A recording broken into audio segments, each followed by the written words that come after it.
Okay बच्चों, सब लोग आ गए हैं। तो डियर, आज हम लोगों को पढ़ना है हम लोग पढ़ रहे थे स्टीरियो आइसोमेरिज्म, जिसमें कंफर्मेशन हम लोगों ने देख लिया था, ज्योमेट्रिकल देख लिया था। आज हम लोग को डील करना है ऑप्टिकल आइसोमेरिज्म। सबसे पहले बात कर लेते हैं एसडब्ल्यू की। अंकित, एसडब्ल्यू क्या था? एसडब्ल्यू क्या था? लास्ट क्लास में मैंने आपको एसडब्ल्यू दिया था, मेरे ख्याल से आईयूपीएससी के क्वेश्चन दिए थे क्या? आईयूपीएससी के 1 to 70 क्वेश्चन दिए थे मेरे ख्याल से। यस, तो आई थिंक आपने वो काम कर लिया होगा। और आज का एसडब्ल्यू है बेटा, आप लोग मेरा साथ दे रहे हैं, मुझे पूरी उम्मीद है जो मैं काम दे रहा हूं आप लोग उसे कर रहे हैं। एसडब्ल्यू बेटा क्या है? अगेन आईयूपीएससी के क्वेश्चन आपको 71 टू लास्ट, ये आप लोगों को लगाकर आना है। और ऑफकोर्स आइसोमेरिज्म जो करंट टॉपिक चल रहा है, आइसोमेरिज्म, इसको रिवाइज करके आना है। ठीक है, तो ये आज का एसडब्ल्यू है। आप जब इस वीडियो को देख रहे होंगे तो दिन होगा मंगलवार। तो मंगलवार का जब आप ये वीडियो देख लें, तो जब बुधवार का वीडियो आप देखेंगे उसके पहले आपका ये 2 काम हो जाने चाहिए। आईयूपीएससी क्वेश्चन नंबर 71 से लास्ट तक और आइसोमेरिज्म को चुपचाप रिवाइज करके आएंगे। ओके, चलिए अब हम लोग स्टार्ट करते हैं। एक बहुत प्यारा टॉपिक है ऑप्टिकल आइसोमेरिज्म। देखो ये ऑप्टिकल आइसोमेरिज्म क्या होता है, सुनो बेटा। तो मान लिया बेटा ये एक पेन है, एक पेन ये है, ये 2 पेन है और ये दोनों आपस में ऑप्टिकल आइसोमर है। तो जो ऑप्टिकल आइसोमर होते हैं ये हर तरीके से एक दूसरे के जैसे होते हैं, इनमें कोई भी डिफरेंस नहीं होता except their behaviour towards plane polarised light. तो सबसे पहला पॉइंट मैं ऑप्टिकल आइसोमर में यही लिख पाता हूं कि optical isomers are same in all aspect except their behaviour, except their behavior towards plane polarized light।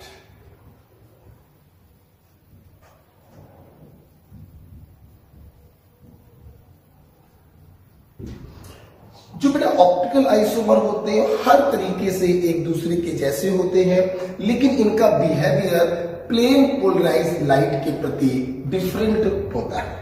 Right बेटा? तो अब यहां पे बच्चों के सामने नया क्वेश्चन ये आ गया कि ये प्लेन पोलराइज्ड लाइट क्या होता है। देखो इसको यहीं पे छोड़ते हैं। सबसे पहले हम लोग आते हैं प्लेन पोलराइज्ड लाइट क्या होता है। देखिए बेटा, मान लीजिए ये एक बल्ब है, आप लोगों ने अपने घर पे इसको देखा हो बल्ब। ये जो बल्ब होता है बेटा, इससे जो लाइट निकलती है वो लाइट चारों डायरेक्शंस में फैलती है। आपको मालूम है हम लोग के पास 3 एक्सिस होती हैं, एक्स एक्सिस, वाई एक्सिस और जेड एक्सिस। और 3 एक्सिस से हमारे पास 3 प्लेन बनते हैं, X Y plane, Y Z plane और एक्स जेड प्लेन। तो ये जो बेटा ऑर्डिनरी लाइट होती है, ये बेटा ऑर्डिनरी लाइट है, ordinary light whose vibration are in all plane।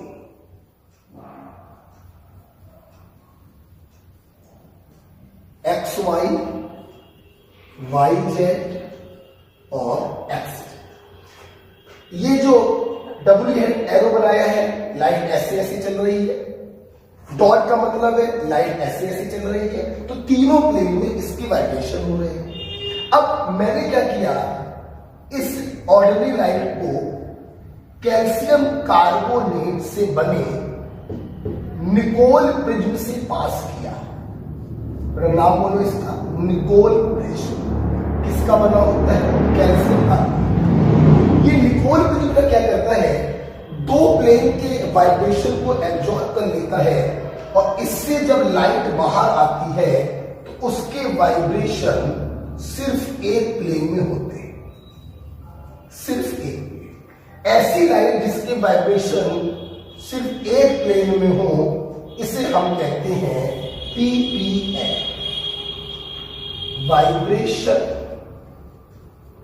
In one plane.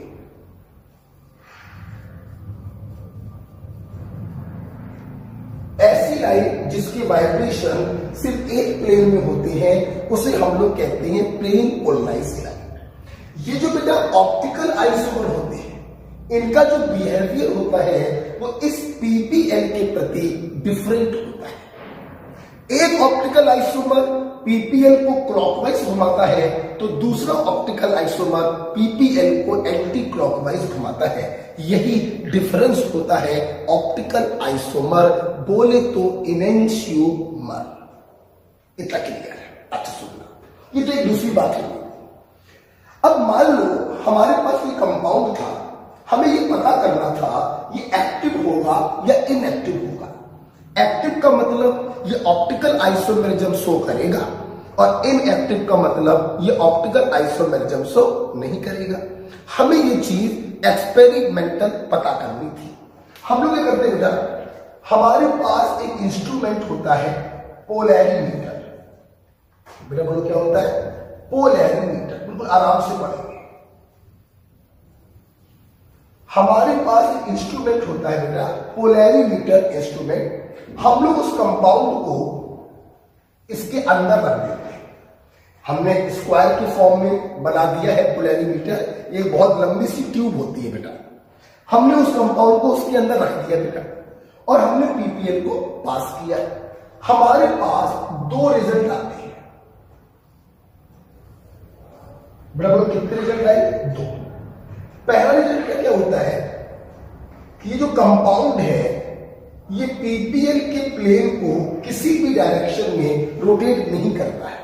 जैसे अंदर घुसा वैसे ही बाहर निकलकर आई तो हम कहेंगे this compound is optically inactive.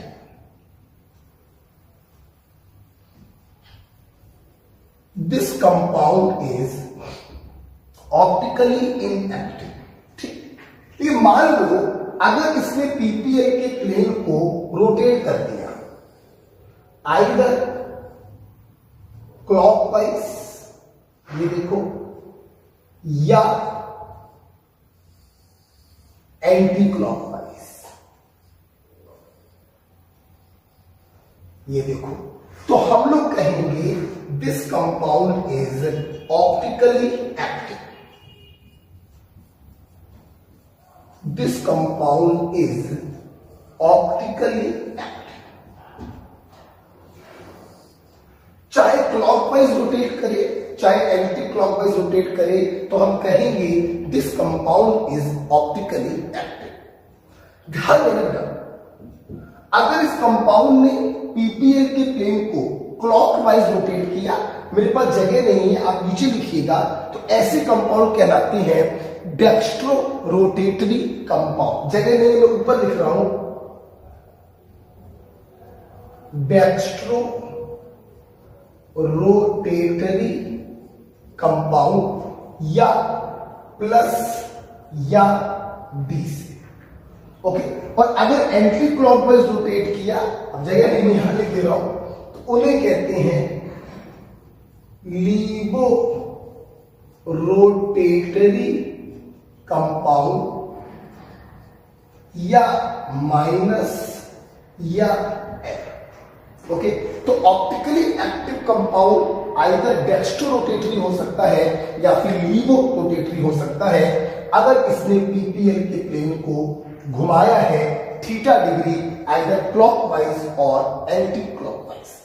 नहीं घुमाया तो ऑप्टिकली इनएक्टिव होगा और घुमाया है तो ऑप्टिकली एक्टिव होगा। आप इसको लिखिए और कानों से सुनते ही रहिए। लिखिए आपने, ऑप्टिकल आइसोमर हर तरीके से एक दूसरे के जैसे होते हैं, इनका सिर्फ डिफरेंस होता है प्लेन पोलराइज्ड लाइट के प्रति। प्लेन पोलराइज्ड लाइट क्या होती है? ऐसी light whose vibration in one plane, ऐसी लाइट को कहते हैं plane polarised light. Ordinary light को निकोल प्रिज्म से पास करने पर हमें प्लेन पोलराइज्ड लाइट प्राप्त होती है। अगर किसी कंपाउंड का ऑप्टिकल एक्टिविटी चेक करना है तो उसे हम पोलैरिमीटर इंस्ट्रूमेंट में रखते हैं और पीपीएल को पास करते हैं। अगर उसने पीपीएल के प्लेन को घुमाया तो वो ऑप्टिकली एक्टिव और नहीं घुमाया तो ऑप्टिकली इनएक्टिव। ऑप्टिकली एक्टिव दो प्रकार के हो सकते हैं, क्लॉकवाइज घुमाने वालों को डेक्स्ट्रो रोटेटरी कहते हैं और एंटी क्लॉकवाइज घुमाने वालों को लीगो रोटेटरी कहते हैं। उम्मीद करते हैं आपने ये लिख लिया होगा, ना लिखा हो तो वीडियो पॉज करके आप लिख सकते हैं। ठीक, आप देखिए, सुन रहे, हम लोगों ने एक्सपेरिमेंटली ये पता कर लिया कि एक्टिव होगा या इनएक्टिव होगा with the help of polarimeter instrument. अब सवाल ये है कि भाई हम लोग जेब में पोलैरिमीटर इंस्ट्रूमेंट लेकर तो चलते नहीं। सवाल ये है कि हमारे पास तो पेन होता है और एक कॉपी होती है। बताइए पेन और कॉपी से कैसे पता करें मॉलिक्यूल हमारा एक्टिव होगा या इनएक्टिव होगा? मतलब हम सवाल उठा रहे हैं what is the condition for optical activity. कोई कंपाउंड एक्टिव होता है, कोई कंपाउंड इनएक्टिव होता है, आखिर कंडीशन क्या है कि एक्टिव होगा या इनएक्टिव होगा? तो आइए हम पता करें एक्टिव और इनएक्टिव की कंडीशन क्या है। इसको हटा रहे हैं।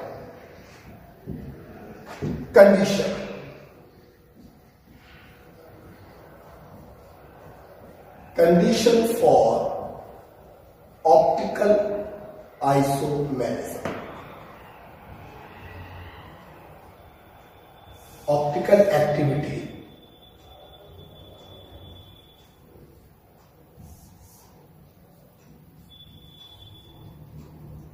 देखिए बेटा, अगर आप चाहते हैं कि कोई कंपाउंड ऑप्टिकली एक्टिव हो, वो ऑप्टिकल आइसोमेरिज्म शो करे, वो पीपीएल को क्लॉकवाइज या एंटी क्लॉकवाइज घुमाए, तो एक ही बात है बेटा, और उस बात का नाम है वो molecule must be chiral. That's, ऐसे मॉलिक्यूल जो कायरल होते हैं, ऐसे मॉलिक्यूल ऑप्टिकल आइसोमेरिज्म शो करते हैं। Molecule must be chiral. अब हमारे बच्चे कहेंगे कि सर हमने मान लिया कि जो कायरल होगा वो ऑप्टिकली एक्टिव होगा, लेकिन हम कैसे पता करें कि वो कायरल होगा या ए कायरल होगा? यस, कायरल होगा या ए कायरल होगा, इसको पता करने के तीन रास्ते हमारे पास हैं। एक्सपेरिमेंटल रास्ता तो पोलैरिमीटर है, पीपीएल को डाला, घुमाया तो एक्टिव मतलब कायरल, पीपीएल के प्लेन को नहीं घुमाया इनएक्टिव मतलब ए कायरल। सवाल ये है हम थ्योरेटिकली कैसे पता करें कि वो कायरल होगा या ए कायरल होगा? हमारे पास तीन रास्ते हैं। रास्ता नंबर 1, रास्ता number 1, if molecule is non superimposable on its mirror image,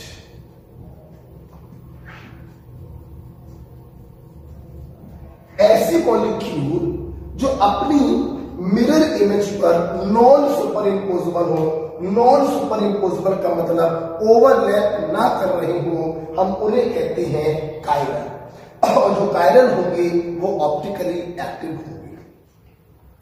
for example, हम लोगों का हाथ का ये पंजा, हमने पूछा ये हाथ का पंजा कायरल होगा या ए कायरल होगा?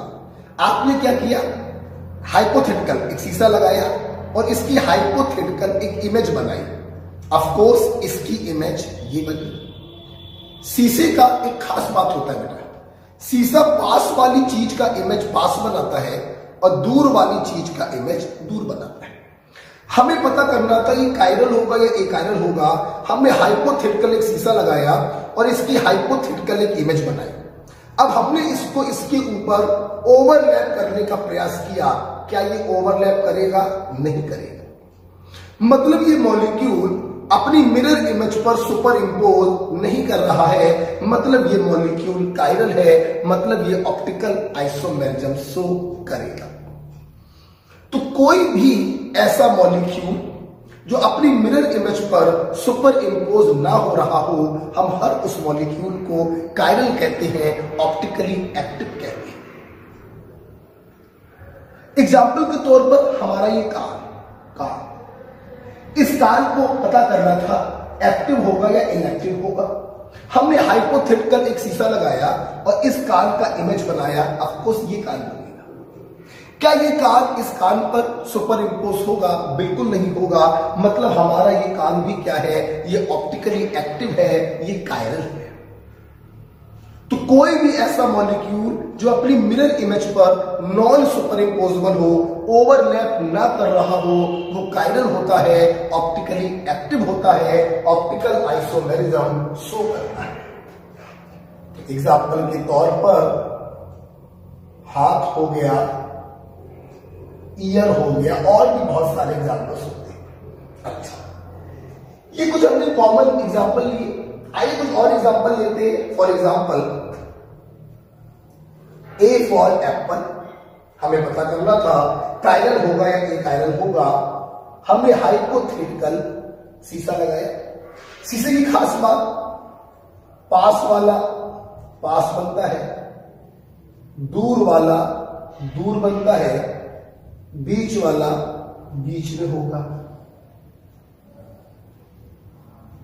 आप देखिए बेटा, अगर इसको यहां से धक्का मारेंगे तो ये इसके ऊपर ओवरलैप करेगा, मतलब ये कायरल नहीं, ए कायरल होगा, मतलब ये ऑप्टिकली इनएक्टिव होगा, मतलब ये ऑप्टिकल आइसोमेरिज्म शो नहीं करेगा। मान लीजिए पी फॉर पैरेट। हमें पता करना था कायरल होगा या एकायरल होगा। हमने हाइपोथेटिकल शीशा लगाया। शीशे की खास बात, दूर वाली चीज की इमेज दूर बनती है और पास वाली चीज की इमेज पास बनती है। हमने इसको यहां से धक्का मारा कि ये सुपर इंपोज होगा, नहीं होगा, मतलब ये कायरल है, मतलब ये ऑप्टिकली एक्टिव है। सिमिलरली देखेंगे वाई। फिर से वही बात है, आपने शीशा लगाया, पास वाले की इमेज पास, दूर वाले की इमेज दूर, और जो बीच में है वो बीच में ही रहेगा। ये देखिए, धक्का मारेंगे ये वाई अपनी मिरर इमेज पर सुपर इंपोज हो जाएगा, मतलब बेटा ये ए कायरल है, और अगर ए कायरल है तो ये ऑप्टिकली इनएक्टिव होगा।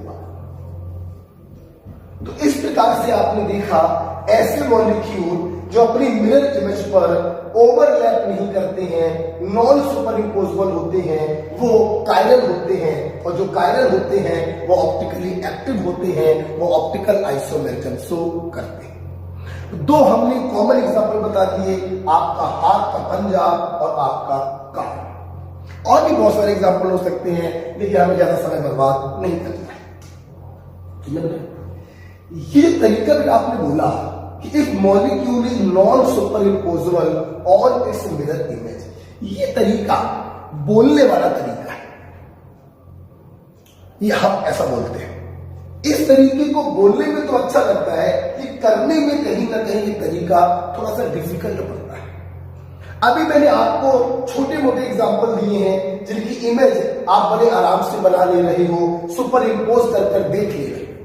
लेकिन अगर कोई भारी भरकम चित्र दे दिया जाए तो कहीं ना कहीं मिरर इमेज बनाने में और सुपर इंपोज करके देखने में डिफिकल्टी आती है। इसलिए मैं अपने बच्चों से कहता हूं ये जो तरीका है ये बोलने वाला तरीका है।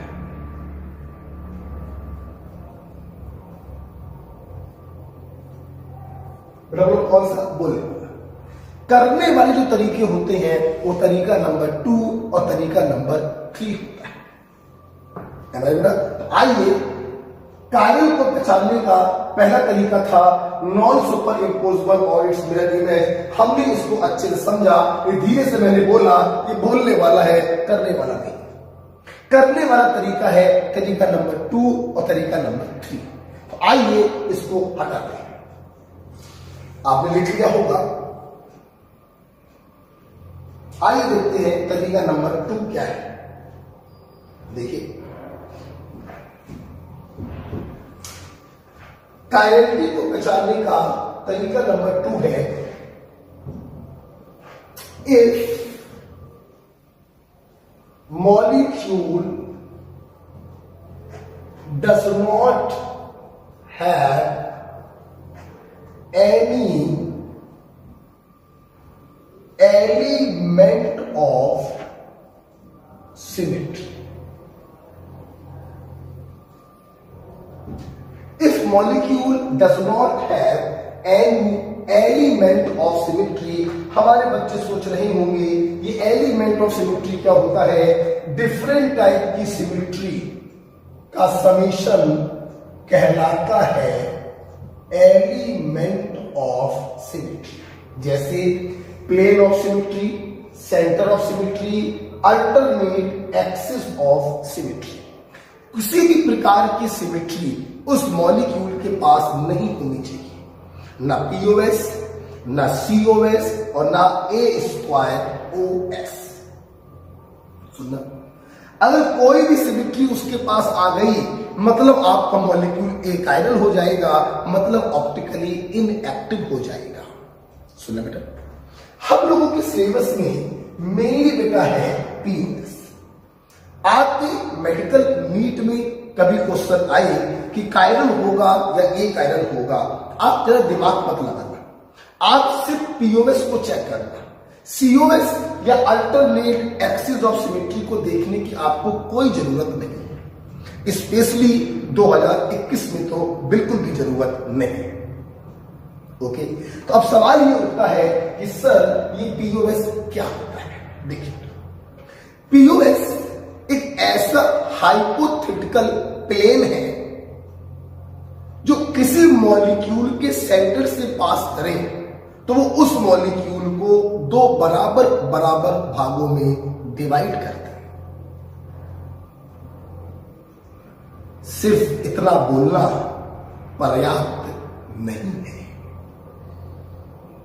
पीओएस एक ऐसा प्लेन है जो मॉलिक्यूल के सेंटर से पास करें और वो उसको 2 बराबर बराबर भागों में डिवाइड कर दे।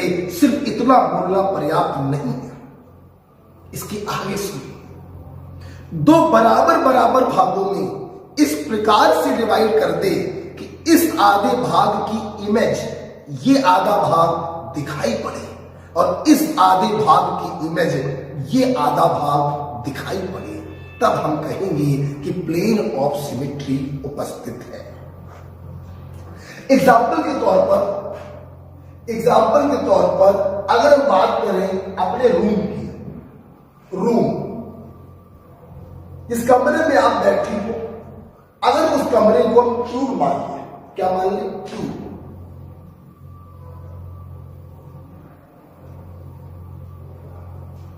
अगर मैं उस कमरे को क्यूब मान, तो अब ध्यान से अगर देखें, अगर हम लोग इस कमरे को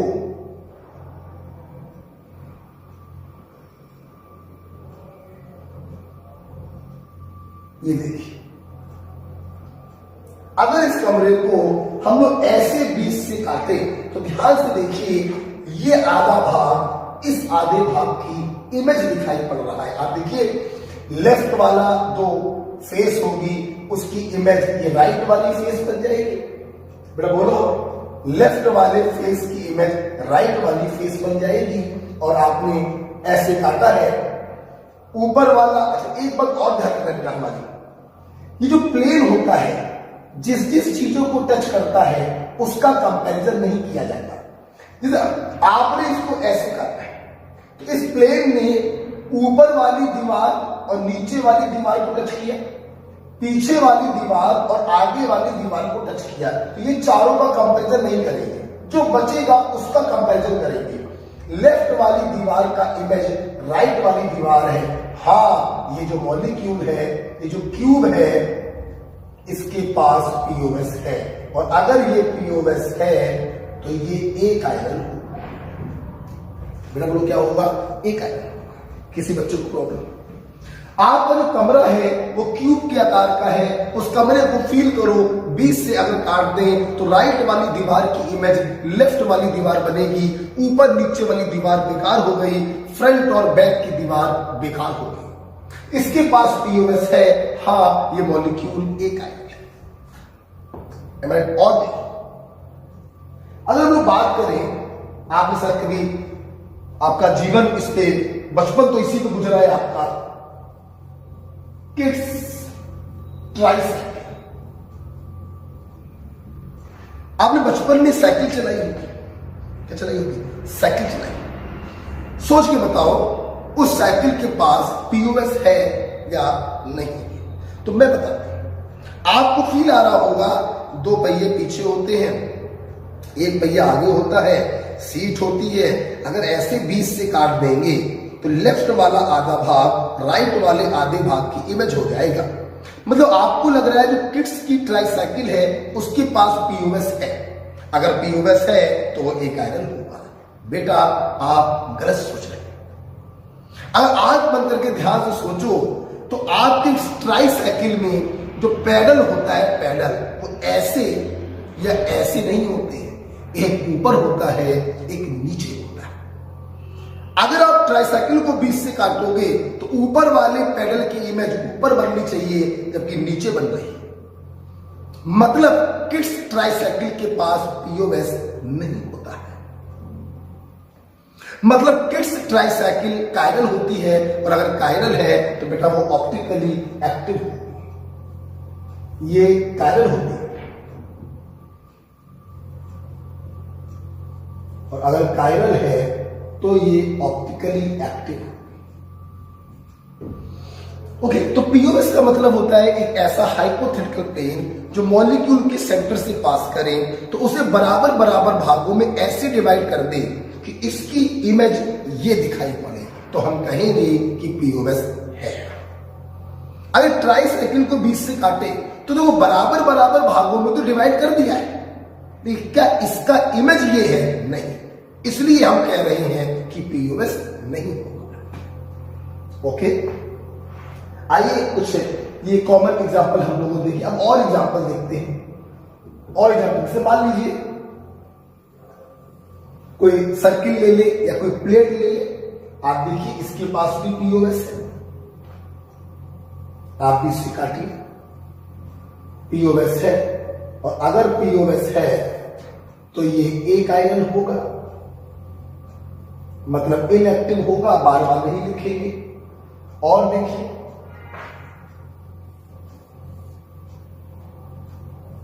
ये दिया, आप देख सकते हैं इसके पास भी पीओएस है। हम ऐसे काटेंगे इसको, जिसके ऊपर से पास हो गया वो बेकार हो गए, ये कार्बन और एसएच बेकार हो गया। आप देखिए इसकी इमेज ये बन रही है और इसकी इमेज ये बन रही है। हाँ, इसके पास पीओएस है, और अगर पीओएस है तो ये एक आयरन होगा। ओके बेटा, और देखते हैं, और देखते हैं। मान लीजिए हम लोग फिजर प्रोजेक्शन फार्मूले में आ गए। HCl, HCl, CH3 और CH3। हमने आपसे पूछा क्या इसके पास पीओएस है? बिल्कुल है। आप इसको ऐसे काट दीजिए, आप ऐसे काटेंगे, ऐसे काटेंगे, इसकी इमेज यहां बनेगी, इसकी इमेज यहां बनेगी, इसकी इमेज यहां बनेगी। हाँ, इसके पास पीओएस है, और अगर पीओएस है तो ये एक आयरन होगा। हमने आपको ये दिया HOH HCl HOH COOH और COOH। हमने पूछा क्या इसके पास POS है? आप ध्यान से देखें, अगर इसके ऊपर से इसको काट दें ऐसे, तो ये Cl कार्बन और H2 बेकार हो गए। इसकी इमेज ये बनी, इसकी इमेज ये बनी, इसकी इमेज ये बनी। हाँ, इसके पास भी POS है, और अगर POS है तो ये एक आयरन होगा, ऑप्टिकली इनएक्टिव होगा। Am I right? और देखते हैं, मैंने एक एग्जांपल ये दिया HiC2H5 और C2H5। मैंने पूछा क्या इसके पास POS है? आप ध्यान से देखें, अगर आप इसको ऐसे काटते हैं तो H की इमेज यहां पर बननी चाहिए, जो कि नहीं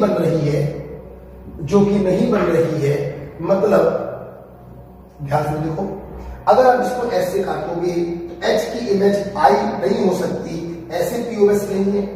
आप अगर ऐसे काटोगे तो H की इमेज H बननी चाहिए, जो नहीं बन रही है। तो चाहे ऐसे काट के देखो, चाहे ऐसे काट के देखो, इसके पास POS नहीं है। और अगर इसके पास POS नहीं है, मतलब ये मॉलिक्यूल कायरल होगा। मेरा बोलो क्या होगा?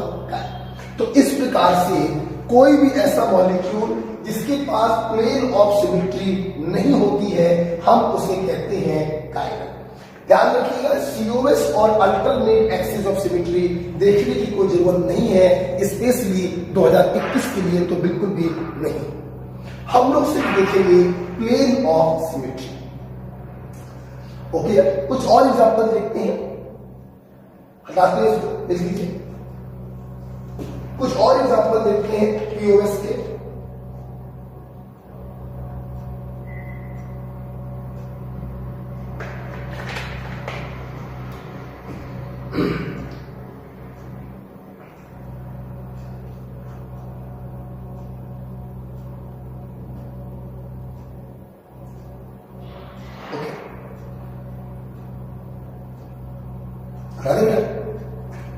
यही चलना है, पॉइंट नंबर 2 चलना है। कुछ और एग्जांपल देखते हैं, POS होगा या नहीं होगा। मान लीजिए मैंने आपको ये दिया और ये दिया, यहां पर OH, यहां पर OH। मैंने आपको ये, आप लिखते रहिए, देखिए पहले ये सवाल आप लोग करोगे और फिर ये सवाल मैं बताऊंगा। आपको बताना है POS है या नहीं है, कायरल होगा या अकायरल होगा।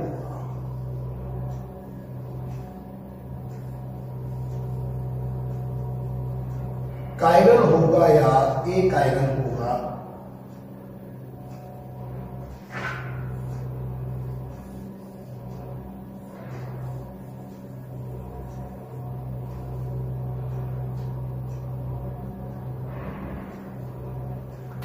वीडियो को आपको पॉज करना है, आपके पास 1 मिनट का समय होगा, वीडियो को पॉज करिएगा और ये चारों सवाल बताइएगा कायरल होंगे या अकायरल होगा। राइट, मैं बताने जा रहा हूं, ठीक है, मैं बताने जा रहा हूं। आइए देखिए, फिर कोई बच्चा देख सकता है, अगर मैं इसको ऐसे काटूं, समथिंग लाइक दिस, तो इस कार्बन की इमेज ये कार्बन है, इस कार्बन की इमेज ये कार्बन है, ये OH भी ऊपर है, ये OH भी ऊपर है, ऊपर वाले OH की इमेज ऊपर वाला OH है।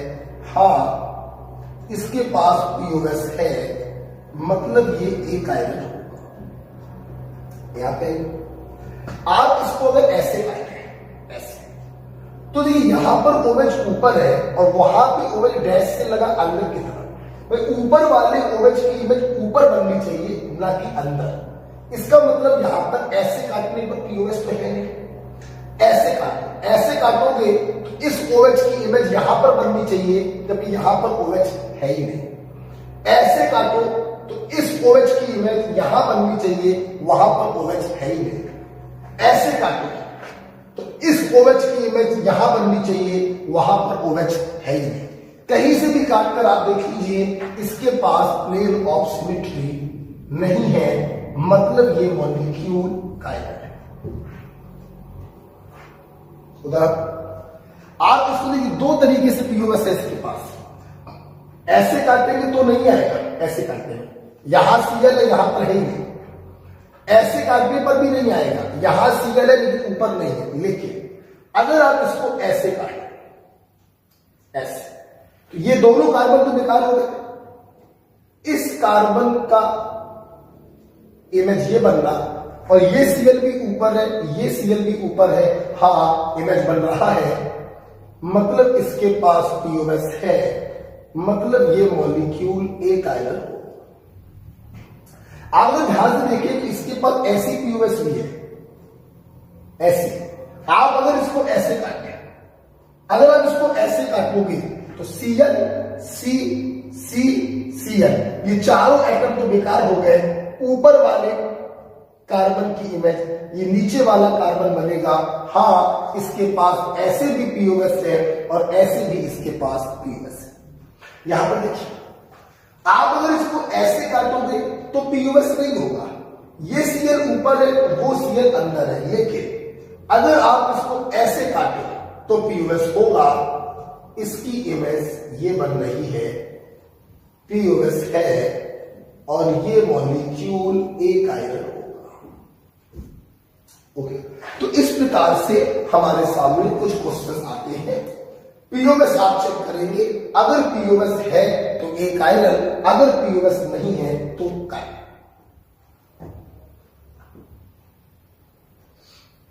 ओके बेटा, तो काफी सारे क्वेश्चन मैंने आपको POS के ऊपर कराए और आपने उम्मीद करते हैं POS देखा। कहीं से भी प्लेन को पास करके देख लिया करो, बस वो सेंटर से पास होकर जाना चाहिए। जिनके ऊपर से प्लेन पास हुआ वो बेकार हो जाते हैं, जो बचते हैं हम उन्हीं का कंपैरिजन करते हैं कि मिरर बनेगा कि मिरर इमेज नहीं बनेगा। ओके, चलिए, ये एक तरीका नंबर 2 हो गया कि अगर कोई मॉलिक्यूल आपको दिया जाए तो आप POS देखेंगे है या नहीं। ठीक है, तरीका नंबर 2। अब जाते हैं तरीका नंबर 3 की तरफ। आप इसको लिख लीजिएगा, हटा रहे हैं, आप पॉज करके लिख सकते हैं। कुछ बच्चे, एक बात बोलनी थी, कुछ बच्चे कह रहे थे कि सर आप आजकल हम लोग को 1.25 घंटे ही पढ़ा रहे हैं। बेटा ऐसा नहीं, आप लोगों से मैं क्या कह देता हूं कि वीडियो पॉज करके लिख देना। आप लोगों से मैं क्या कहता हूं कि वीडियो पॉज करिए और पीछे का 5 मिनट जाके रिवाइज करिए।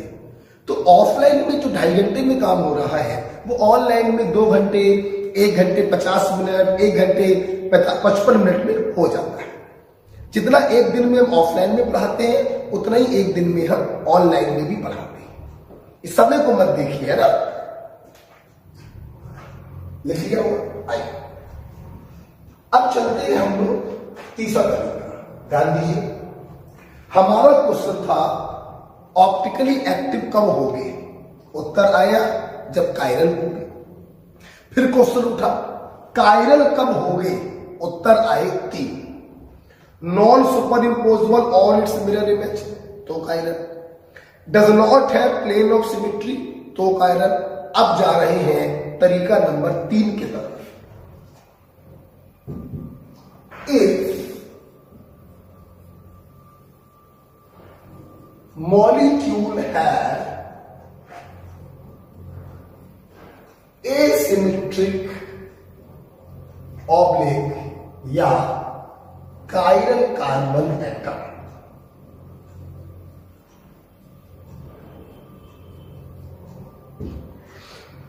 ऐसे मॉलिक्यूल जिनके पास एसिमेट्रिक या कायरल कार्बन एटम होते हैं हम उन्हें भी कायरल मॉलिक्यूल मान लेते हैं और वो भी ऑप्टिकली एक्टिव होते हैं। अब कायरल कार्बन या एसिमेट्रिक कार्बन कब होंगे। पहला पॉइंट, जब वो कार्बन sp3 हाइब्रिडाइज हो, मतलब टेट्राहेड्रल हो। और दूसरा point, all 4 group are different. वो चारों के चारों डिफरेंट हो तो ऐसे कार्बन को हम कायरल कार्बन कहते हैं, और उस कार्बन के ऊपर हम स्टार मार्क कर देते हैं। क्लियर? जैसे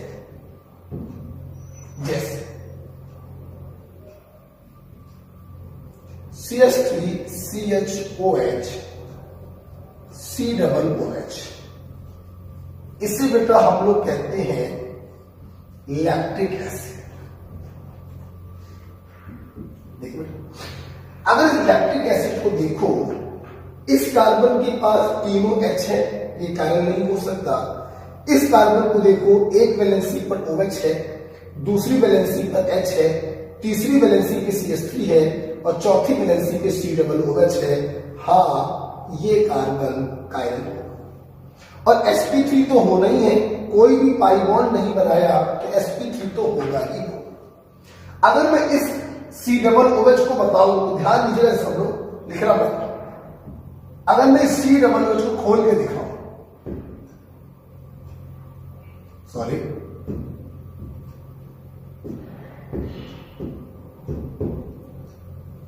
ये COOH है, ध्यान में बेटा, ये कार्बन कायरल नहीं हो सकता।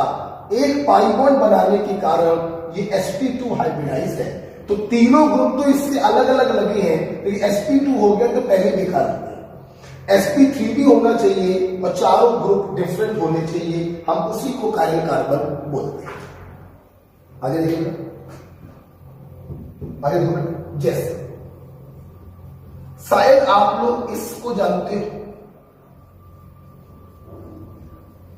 This is succinic acid. 4 carbon का dicarboxylic acid succinic acid. कोई भी कार्बन कायरल नहीं है। COOH का कार्बन हो नहीं सकता जो कि sp2 है, और ये दोनों हो नहीं सकते क्योंकि 2 वैलेंसी पर हाइड्रोजन लगा हुआ है। अच्छा, मैंने क्या किया, मैंने सक्सिनिक एसिड से अपने बच्चों को 2 एसिड बनाकर दिखाया। इसका एक H हटाकर OH लगा दिया।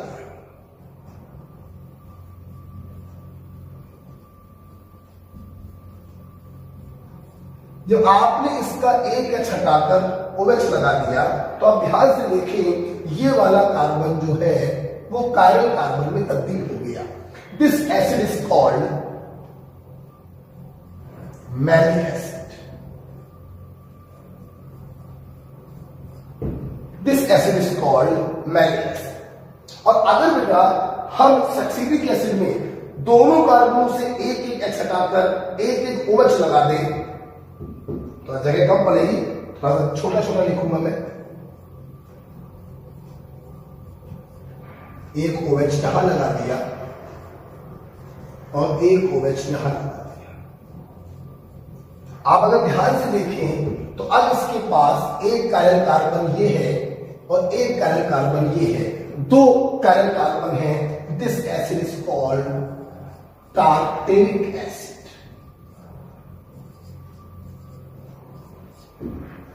आप ध्यान से देखिए बेटा, इस कार्बन की एक वैलेंसी पे H है, दूसरी वैलेंसी पे OH है, तीसरी वैलेंसी पे COOH है, और चौथी वैलेंसी पर ये भारी भरकम ग्रुप है।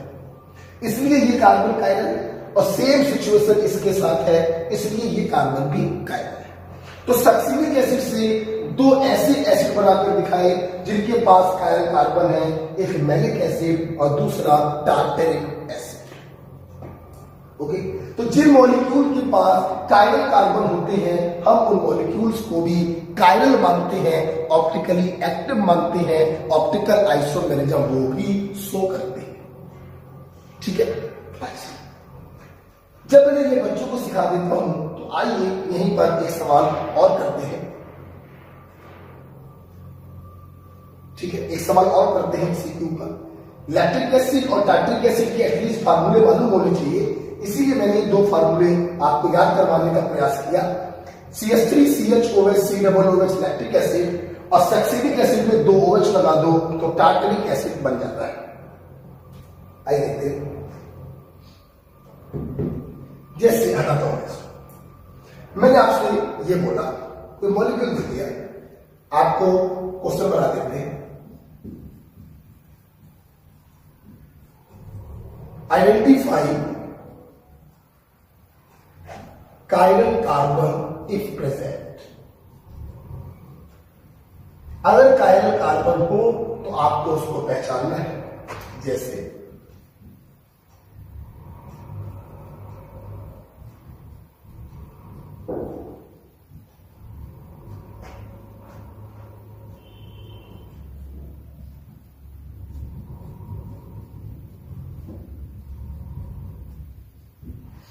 मैंने एक मॉलिक्यूल आपको ये दिया, आपसे पूछा बताइए क्या इसके पास कायरल कार्बन है।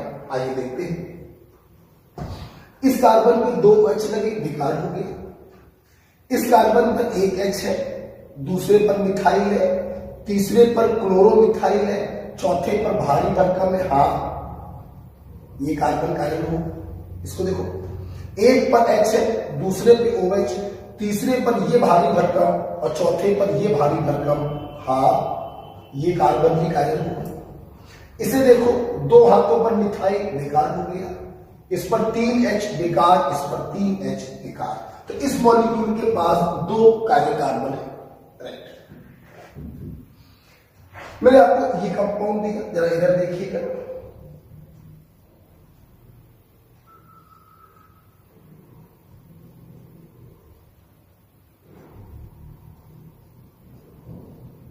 मैंने आपको एक साइक्लिक कंपाउंड दिया और मैंने आपसे पूछा क्या इसके पास कायरल कार्बन है।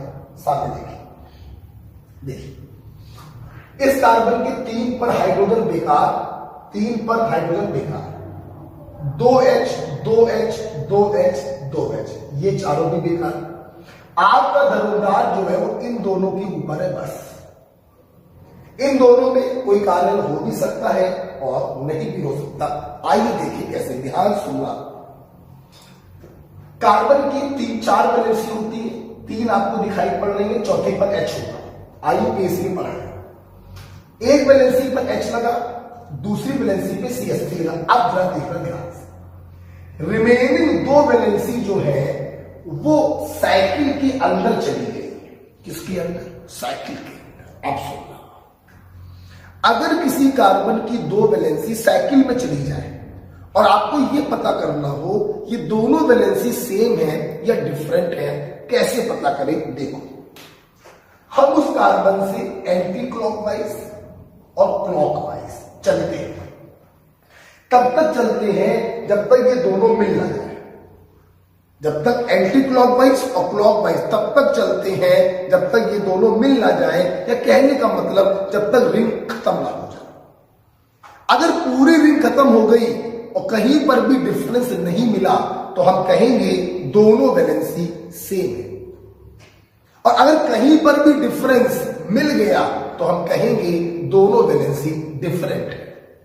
जैसे देखिए, एंटी क्लॉकवाइज कार्बन, क्लॉकवाइज चलने पर भी कार्बन अभी सेम मिला, और आगे बढ़े कार्बन, और आगे बढ़े कार्बन पर सब्स्टिट्यूशन। आप देखिए, एंटी क्लॉकवाइज और क्लॉकवाइज चलने पर एक जगह पर जाकर डिफरेंस मिल रहा है, मतलब इसकी रिंग वाली दोनों वैलेंसी डिफरेंट है।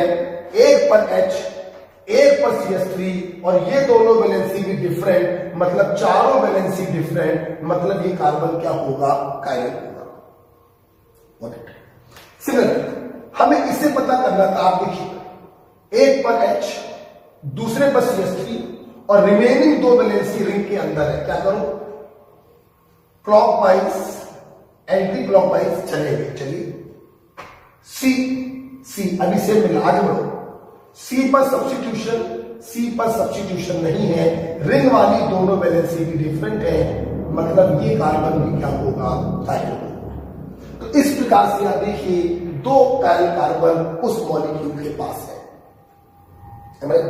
अगर आपको ये समझ में आया है तो वीडियो को पॉज करेंगे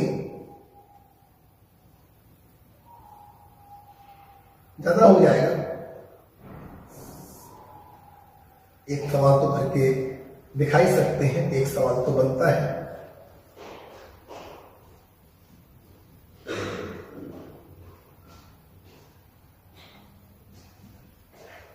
वीडियो को पॉज करके बताइए इसमें से कौन सा कार्बन कायरल होगा।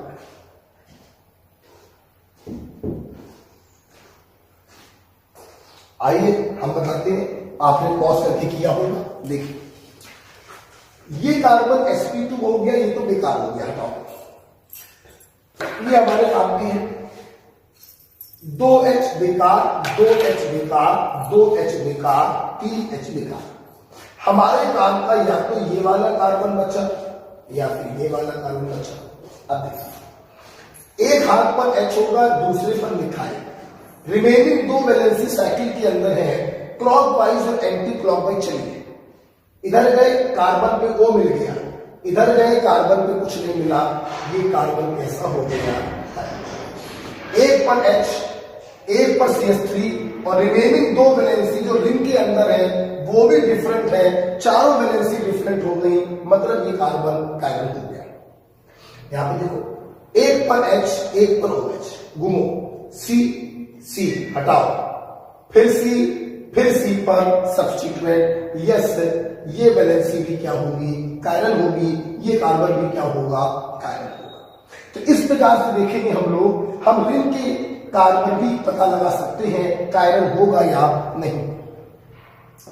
तो ऐसे मॉलिक्यूल जिनके पास कायरल कार्बन होता है, ऐसे मॉलिक्यूल कायरल मॉलिक्यूल कहलाते हैं, ऑप्टिकली एक्टिव होते हैं, ऑप्टिकल आइसोमेरिज्म शो करते हैं। ओके बेटा, अब सुनना मेरी बात। हमारा सवाल था मॉलिक्यूल कायरल होगा कि नहीं, कैसे पता करें। पूर्वाज सर ने 3 रास्ते बता दिए। पहला रास्ता सबने बोला बोलने वाला है, हटाओ भाई, तो ये दोनों रास्ते तो करने वाले थे। अब कैसे पता करें कि कब इस रास्ते का इस्तेमाल करना है पीओएस वाले का और कब इस रास्ते का इस्तेमाल करना है कायरल कार्बन वाले का। सुनिए गुरु मंत्र, अगर किसी मॉलिक्यूल का नाम लिखकर आए तो आप उसका चित्र बनाएंगे और कायरल कार्बन देखेंगे, अगर है तो एक्टिव, नहीं है तो इनएक्टिव। और अगर कोई फिजर प्रोजेक्शन या फ्लाइंग वेज फार्मूला बनकर आए तो आप पीओएस से चेक करेंगे, अगर पीओएस है तो इनएक्टिव, नहीं है तो एक्टिव। तो जैसा भी क्वेश्चन होगा वैसा अपन तरीका एडॉप्ट करेंगे। जैसे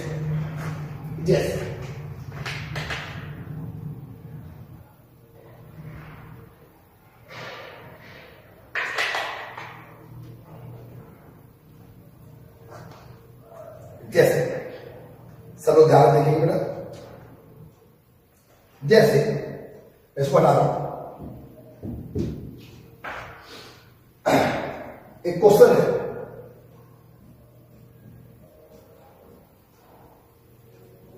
विच मॉलिक्यूल इज कायरल, या ऐसे सकता है ऑप्टिकली एक्टिव। कायरल भी लिख के आ सकता है और ऑप्टिकली एक्टिव भी लिख के आ सकता है। इनमें से कौन सा मॉलिक्यूल कायरल या ऑप्टिकली एक्टिव होगा? राइट, सुनना। पहला 2-ब्यूटेनॉल, दूसरा 1,2 डाइक्लोरोप्रोपेन,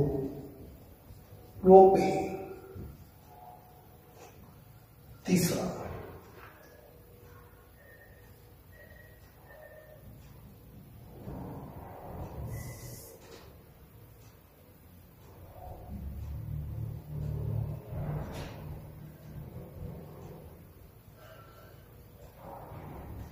चौथा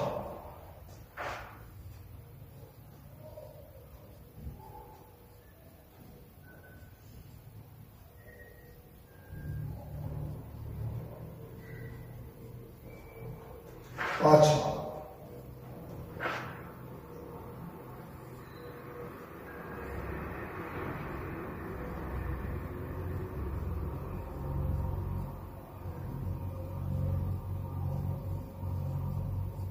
ये देखो, हमने पूछा कौन से मॉलिक्यूल ऑप्टिकली एक्टिव होंगे। वेरी सिंपल, नाम लिख के आएगा तो आप कायरल कार्बन देखेंगे और चित्र बनकर आएगा तो पीओएस और सीओएस से दिखेगी। देखिए देखिए 2-ब्यूटेनॉल, रूट एमड में 4 कार्बन है। नंबरिंग कहीं से कर सकते हैं, जब नाम से चित्र बनाते हैं नंबरिंग कहीं से कर दो। प्राइमरी सफिक्स एन है, सारे बॉन्ड सिंगल होंगे। सेकेंडरी सफिक्स ऑल है, मतलब ओएच लगा होगा सेकंड पोजीशन। ध्यान से अगर मेरे बच्चे देखें तो सेकंड वाला कार्बन ही आपका कायरल कार्बन हो गया, और अगर कायरल कार्बन हो गया तो ये मॉलिक्यूल ऑप्टिकली एक्टिव होगा, मतलब ये मॉलिक्यूल कायरल होगा। तो फर्स्ट वाला आंसर जरूर है।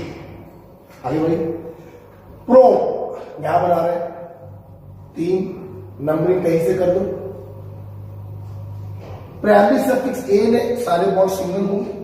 1,2 डाइक्लोरो, चित्र बन गया। अब देखिए कायरल कार्बन है या नहीं। देखिए इस पर 2 H लगे, ये बेकार हो गया। इसको देखिए, एक पर H है, दूसरे पे C है, तीसरे पर मिथाइल और चौथे पे क्लोरोमिथाइल। ये कार्बन भी बेटा कायरल कार्बन होगा, और अगर कायरल कार्बन है तो ये भी ऑप्टिकली एक्टिव होगा। ये मॉलिक्यूल भी ऑप्टिकल आइसोमेरिज्म शो करेगा। यहां पर है लास्ट के तीनों में आपके सामने चित्र बन के आया है। तो अब आप ये मत देखो कि इनके पास कायरल कार्बन, ना बेटा ना। अब आप इनके कायरल कार्बन नहीं देखोगे ना, अब बेटा आप देखोगे कि पीओएस है या नहीं है। आप देखिए इस मॉलिक्यूल को आप ऐसे काटो, H की इमेज H नहीं बन रही, ऐसे काटो H की इमेज H नहीं बन, कहीं से भी आप काट कर देख लो, इसके पास पीओएस नहीं है, मतलब ये मॉलिक्यूल भी कायरल है, मतलब ये ऑप्टिकली एक्टिव होगा। यहां पर कोई भी देख के बता देगा इसके पास पीओएस है। अगर ऐसे काटे तो पीओएस है, मतलब एक कायरल होगा, मतलब ऑप्टिकली इनएक्टिव होगा। यहां पे आप इसको अगर ऐसे काट कर देखें तो OH की इमेज OH बननी चाहिए, जो नहीं बन रही है। ऐसे काट के देखें H की इमेज H बननी चाहिए, जो नहीं बन रही है। कहीं से भी काट कर देखें इसके पास पीओएस नहीं है, मतलब ये मॉलिक्यूल भी कायरल होगा, ऑप्टिकली एक्टिव होगा। राइट, और देखिए 6 मैंने बोला 1-फ्लोरो प्रोपेन। अगेन देखिए नाम लिख के आ रहा है, मतलब हम लोग क्या बनाएंगे, इसका चित्र बनाएंगे और कायरल कार्बन को देखेंगे। प्रोपेन का मतलब आप समझ गए होंगे, कहीं पर से भी नंबरिंग कर दीजिए। प्राइमरी सफिक्स एन है, सिंगल बॉन्ड होंगे और 1 पे लगा है फ्लोर। आप ध्यान से अगर देखें किसी भी कार्बन पर चारों वैलेंसी डिफरेंट नहीं है, 3H 2H 2H, कोई भी कायरल कार्बन नहीं है, मतलब ये ऑप्टिकली इनएक्टिव होगा, ऑप्टिकल आइसोमेरिज्म शो नहीं करेगा। तो ये क्वेश्चन बेटा आपके मेडिकल के सबसे पॉपुलर क्वेश्चंस होते हैं। इसका चित्र हमने ये बनाया है और इसका चित्र हमने ये बनाया, ठीक है, और इसका चित्र ये, ओके।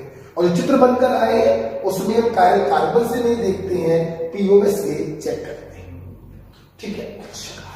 चलो अब जब ये पॉइंट बेटा हो जाता है, जब ये पॉइंट बेटा हो जाता है तो अब यहां पे बच्चों से कहते हैं कि पेन कॉपी जरा बंद करो, पेन कॉपी जरा बंद करो और नजरें जरा सामने रखो। लिख लिया होगा, देखिए सुनना, पेन कॉपी। बच्चों के अंदर एक बहुत बड़ी गलतफहमी होती है कि यूं बोल लो मिसकॉन्सेप्ट होता है, मैं उसे दूर करना चाहूंगा। अक्सर बच्चे सोचते हैं कि किसी मॉलिक्यूल के पास अगर कायरल कार्बन है तो वो मॉलिक्यूल सर्तिया कायरल होगा, सर्तिया ऑप्टिकली एक्टिव होगा। तो सबसे पहले अपने इस मिसकॉन्सेप्ट को दूर कर लो।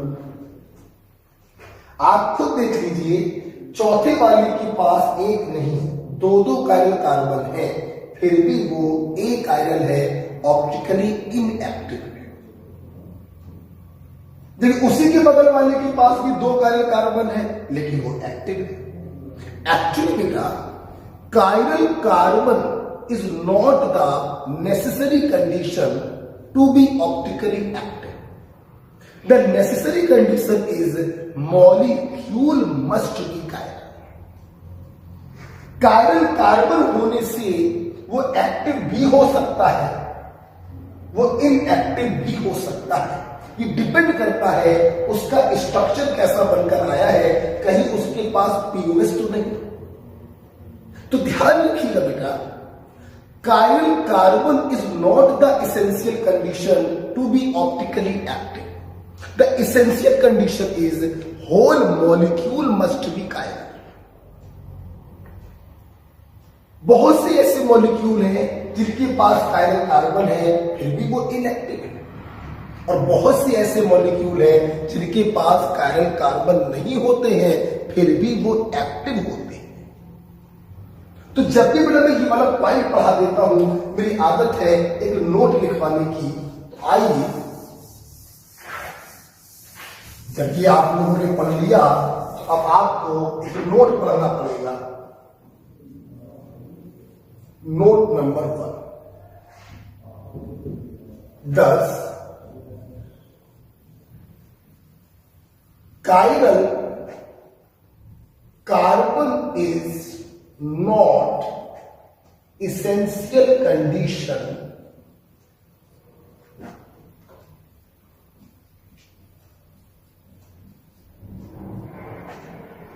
to be optically active.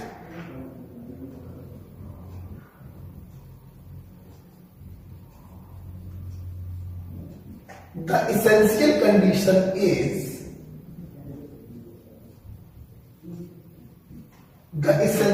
condition is molecule must be chiral.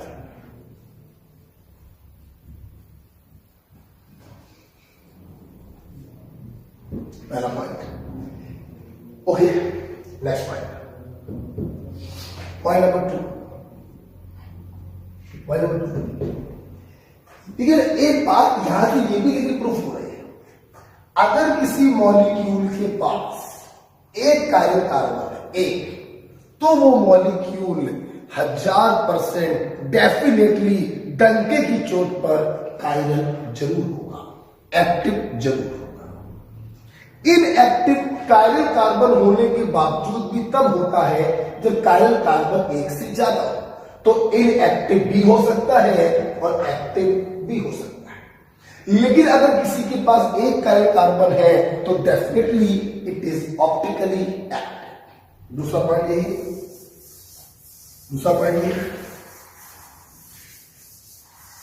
देखेंगे, if A molecule have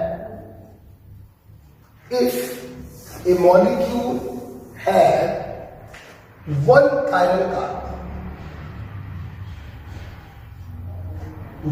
chiral carbon, then it is definitely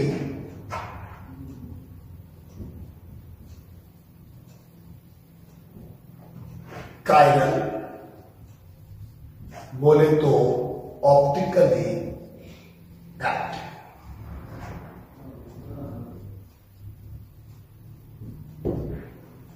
अगर कोई किसी मॉलिक्यूल के पास एक कायरल कार्बन है तो वो सर्तिया ऑप्टिकली एक्टिव होगा, लेकिन एक से ज्यादा कायरल कार्बन है और चित्र बनकर आया है तो पीओएस से आपने चेक किया तो एक्टिव हो भी सकता है और नहीं भी हो सकता है। Right. Point number 3, we have number of molecules which does not have any chiral carbon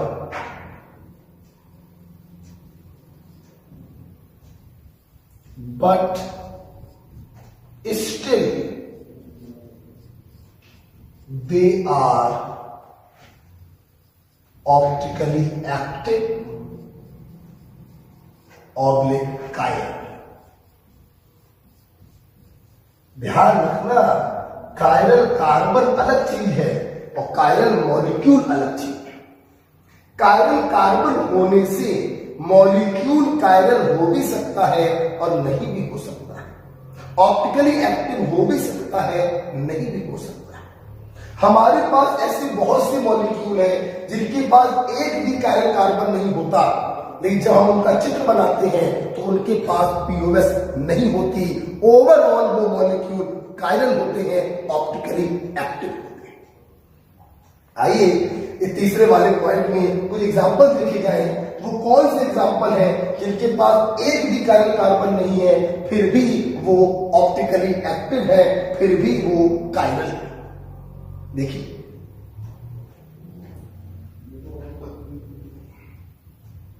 लिख लीजिए ऐसे, ध्यान रखिएगा जितना आप लिख रहे सुनते रहिए। मॉलिक्यूल का नाम लिखकर आया, तुमने चित्र बनाया, कायरल कार्बन देखा। कायरल कार्बन है, एक हो, दो हो, तीन हो, कितने भी हो, एक्टिव बोल देंगे। चित्र बनकर आया, पीओएस से देखा, कायरल कार्बन नहीं देखोगे, पीओएस देखोगे। जब ये दोनों चीजें मैंने आपको समझाई तो रिजल्ट एक और भी निकल कर आया कि chiral carbon is not the essential condition. The essential condition is whole molecule must be chiral. ऐसे बहुत से मॉलिक्यूल हैं जिनके पास कायरल कार्बन होते हैं लेकिन वो इनएक्टिव होते हैं, और ऐसे बहुत से मॉलिक्यूल हैं जिनके पास कायरल कार्बन नहीं होते हैं फिर भी वो ऑप्टिकली एक्टिव होते हैं। हम वही 3 एग्जाम्पल आपको बताने जा रहे हैं। इसको हटाना, तीसरा पॉइंट कंटिन्यू करेंगे। जैसे जैसे पहला एग्जाम्पल है एलिन।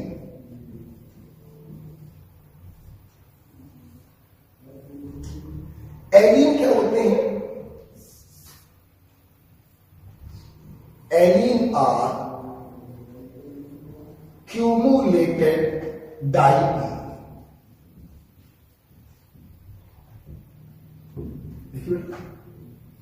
लिखिएगा,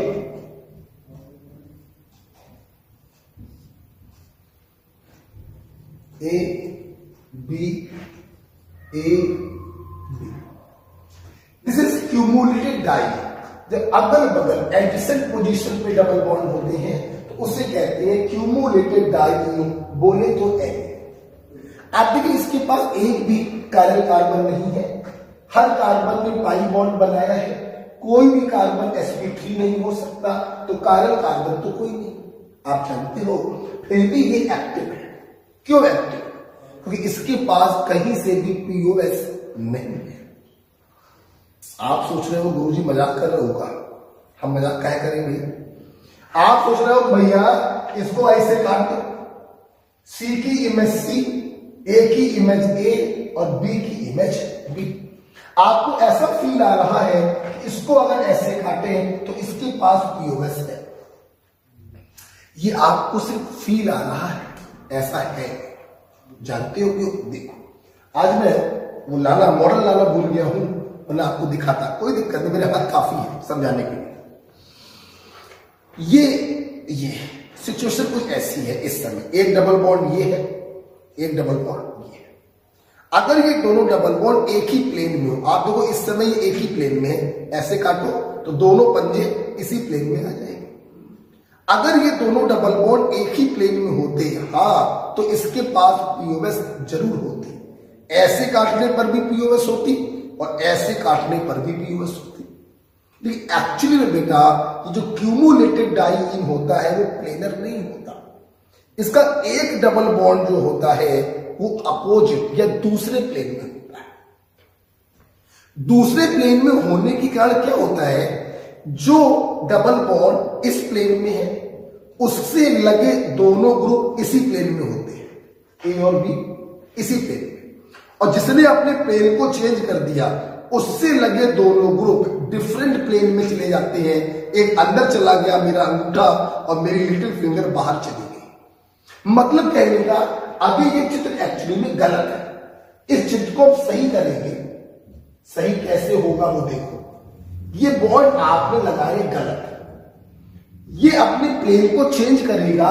जब प्लेन को चेंज करेगा तो एक ग्रुप चला जाएगा अबव टू द प्लेन और एक ग्रुप चला जाएगा बिलो टू द प्लेन, जिसके कारण अब तुम दिमाग लगाओ, अगर इसको ऐसे काटोगे, सोचना तो एक ही इमेज यहां बननी चाहिए, यहां पे बोर्ड पर, यहां पर, जबकि इसका ए ऐसा है।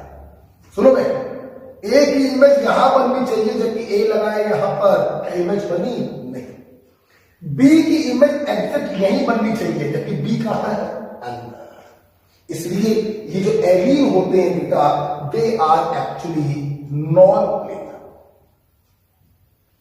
और नॉन प्लेनर होने के कारण ही इनके पास पीओएस नहीं होती है, मतलब ये कायरल होते हैं।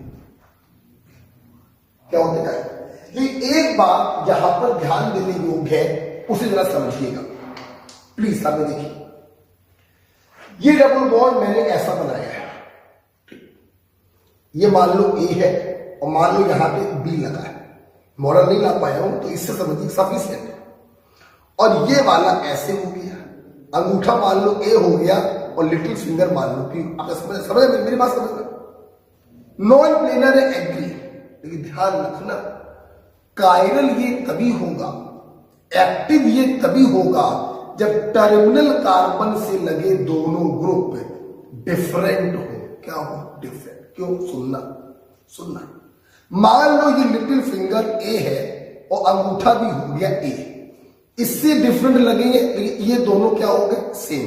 हमने इसको ऐसे काट दिया, जब ऐसे काटा तो ये वाला पंजा तो बेकार हो गया, इस ए की इमेज ये देखो अंगूठे वाली ए बन गई, पीओएस आ जाएगा।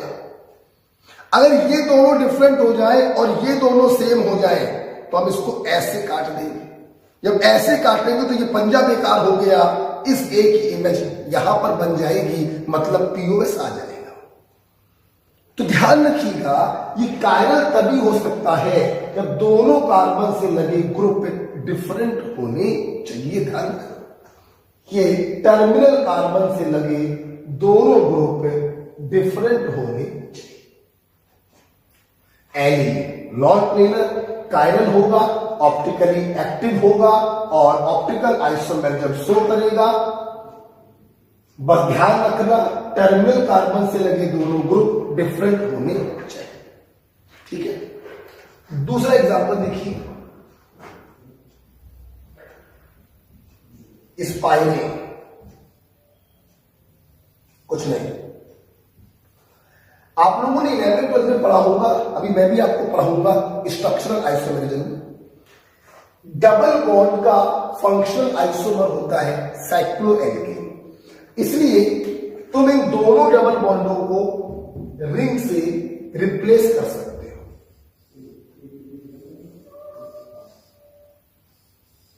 जब रिंग से आपने रिप्लेस किया तो आप देखिए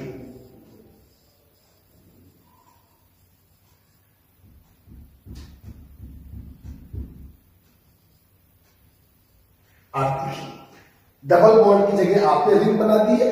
दोनों रिंग सेम भी हो सकती है, डिफरेंट भी हो सकती है। अब ध्यान रखना, टर्मिनल कार्बन से लगे दोनों ग्रुप डिफरेंट होने चाहिए। जो कंडीशन वहां पर है वही कंडीशन यहां पर है। आप देख सकते हैं कोई भी कार्बन कायरल नहीं है। आप देख लीजिए, ये तो कायरल हो ही नहीं सकते, 2 H लगे हैं, और ये भी देखो कायरल नहीं है, A B।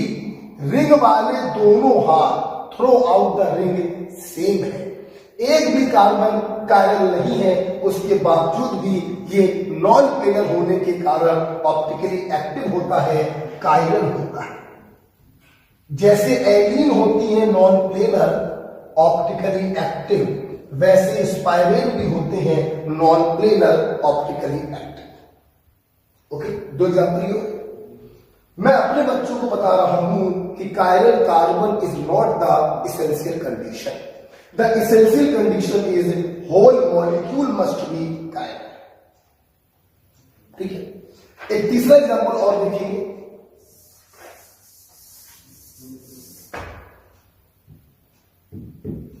एक तीसरा एग्जाम्पल मिला है,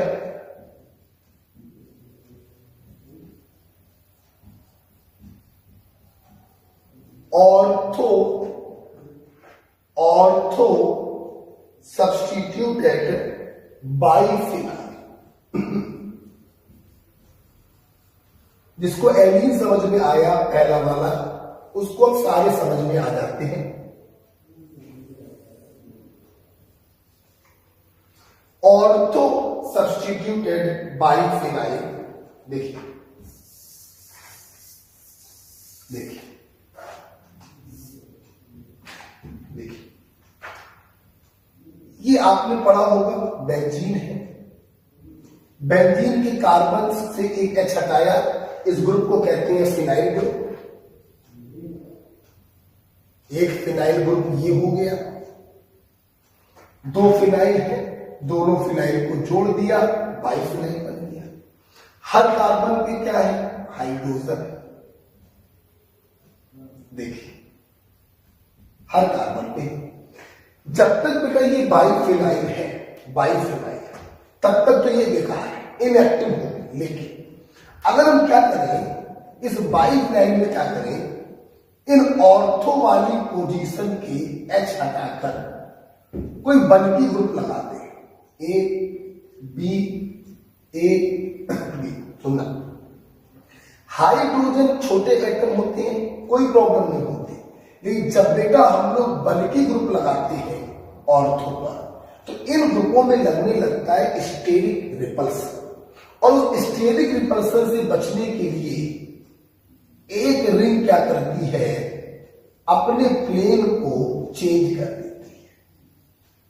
मतलब वो लोग क्या करेंगे, अपने प्लेन को चेंज कर देती है, और जब ये अपने प्लेन को चेंज कर देती है तो अब ये मॉलिक्यूल हो जाता है नॉन प्लेनर, और नॉन प्लेनर होने से ना अब इसके पास कोई पीओएस होगी, मतलब अब ये हो जाएगा कायरल, बोले तो ऑप्टिकली एक्टिव। आइए इसको एलीन वाले तरीके से समझना। एक फिनाइल ये है, एक फिनाइल ये है, इस समय लगे हुए हाइड्रोजन। हाइड्रोजन छोटे होते, कोई रिपल्सन नहीं होता, ये दोनों फिनाइल रिंग जो है एक ही प्लेन में है। अगर ऐसे काटोगे तो पीओएस आ जाएगा और ये इनएक्टिव हो जाएगा, ऐसे काटोगे तो भी पीओएस आ जाएगा, इनएक्टिव हो जाएगा। मैंने इसकी ऑर्थो से एच हटाकर कोई बल्कि ग्रुप लगाया। जब बल्कि ग्रुप लगाया तो बल्कि ग्रुप में लगा स्टेरिक रिपल्सन, जिससे एक रिंग क्या करती है, अपने प्लेन को चेंज कर देती है। एक रिंग वर्टिकल प्लेन में है, दूसरी रिंग हॉरिजॉन्टल प्लेन में है। अब कहीं से भी काट कर देखो, देखो ऐसे काटोगे तो भी पीओएस नहीं, और ऐसे काटोगे तो भी पीओएस नहीं। इसलिए अब ये क्या हो गया, non planar chiral optically active. लेकिन ध्यान रखिएगा, कंडीशन अभी भी वही है कि प्रत्येक रिंग से लगे दोनों ग्रुप डिफरेंट होने चाहिए। जैसे एलीन में टर्मिनल कार्बन से लगे दोनों ग्रुप डिफरेंट होने चाहिए, वैसे यहां पर भी प्रत्येक रिंग से लगे दोनों ग्रुप डिफरेंट होने चाहिए। फॉर एग्जाम्पल ये कहा जाता है, मान लो हम ये बनाते हैं,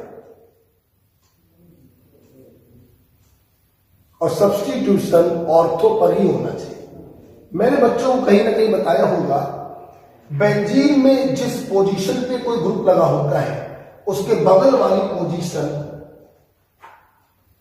ऑर्थो पोजीशन, ऑर्थो के बगल वाली मेटा, और मेटा के बगल वाली पैरा। यहां पर इस कार्बन पे ग्रुप लगा तो ग्रुप के अगल बगल ऑर्थो, ऑर्थो के अगल बगल मेटा, और मेटा के अगल बगल पैरा। तो तो ध्यान रखिएगा ऑर्थो पर सब्स्टिट्यूशन होना चाहिए। ओके, अच्छा देखिए मेरे बच्चों क्या समझ में आया, एग्जांपल देते हैं ClI, बताइए क्या ये कायरल होगा? आंसर ये कायरल नहीं होगा। इट इज एक, ये ऑप्टिकल आइसोमेरिज्म शो नहीं करेगा, कोई सब्स्टिट्यूशन आपने किया है मेटा पर, ये अपने प्लेन को चेंज नहीं करेगा। आप इसको ऐसे काट दोगे, इसके पास POS आ जाएगा, ये ए कायरल होगा, इनएक्टिव होगा। मैंने ये दिया,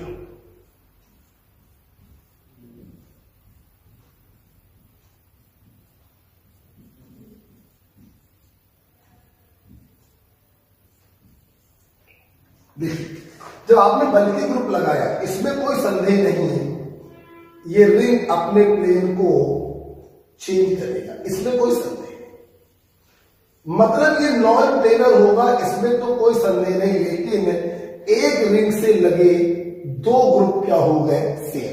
तो नॉन प्लेनर होने के बावजूद भी ये बेटा एक आएगा, नॉन प्लेनर होने के बावजूद भी ये एक आयरन होगा, क्योंकि ये वाला तो प्लेनर होगा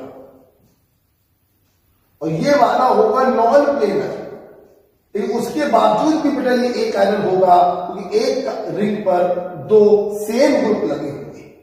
तो ध्यान रखना, सिर्फ नॉन प्लेनर होने से काम नहीं बनेगा, नॉन प्लेनर होने के साथ साथ दोनों ग्रुप क्या होने चाहिए? डिफरेंट। एलीन में भी ये बताया, स्पाइरेन में भी ये बताया, और ऑर्थो सब्स्टिट्यूटेड बाइफिनाइल में भी ये बताया। ओके, हाँ अगर यहां पर तुम सीएल लगा देते, हाँ तो फिर ये कायरल हो जाता। Clear? This is about the ortho substituted biphenyl. हमने 3 केस ऐसे बताए जहां पे कायरल कार्बन नहीं होता है, उसके बावजूद भी मॉलिक्यूल ऑप्टिकली एक्टिव होता है। आई होप आपको ये समझ में आया।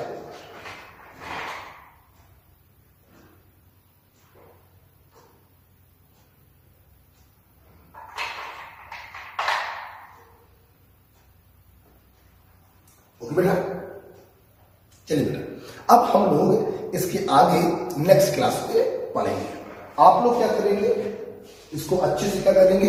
रिवाइज करेंगे। अब इतना ही मैंने ऑफलाइन में 1 दिन में पढ़ाया था, वहां पे टाइम ज्यादा लगता है, बच्चे बैठे होते हैं, थोड़ा हाय हुल्ला हो जाता है, हंसी मजाक थोड़ा हो जाता है। दो डिफरेंस तो बेटा है, ऑनलाइन ऑफलाइन में डिफरेंस तो है, इसमें तो कोई शक नहीं। फेस टू फेस पढ़ने पर अलग होता है, ऑनलाइन आप हमसे दूर हैं, हम आपसे दूर हैं, डिफरेंस होता है।